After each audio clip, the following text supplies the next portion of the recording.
you, hi coach, I can sell my ebook without being an influencer. Yes, absolutely. Here's the thing with the influencer words, okay? I'm going to give you guys a better example. Maybe roughly 3 years ago, someone called me an influencer and even told me na one of the most influencer that was Philippines. I was like, I don't even know. I have to Google what an influencer means. This was like 3 years ago, parang ganun. From the word, may idea na ako what it means like influence or influencer, right? From the word influence. But I still have to Google what it means. So apparently, of course, yung meron kang followers, all those things. Not many notice that before I even start coaching, teaching people how to do this business, I am behind the scene.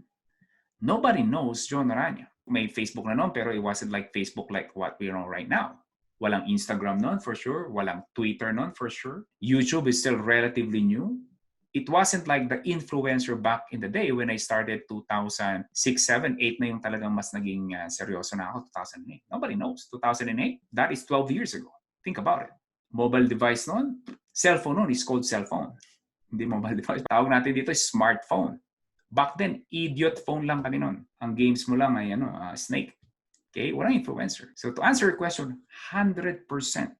But if you define the word influencer the way they define it right now, the answer is no. You don't need to become an influencer. But if you really think about it, you will become influencer. It's just that you are behind the scene. Wait, before you go, do not forget to click that red subscribe button below. Appreciate it. Thank you for watching.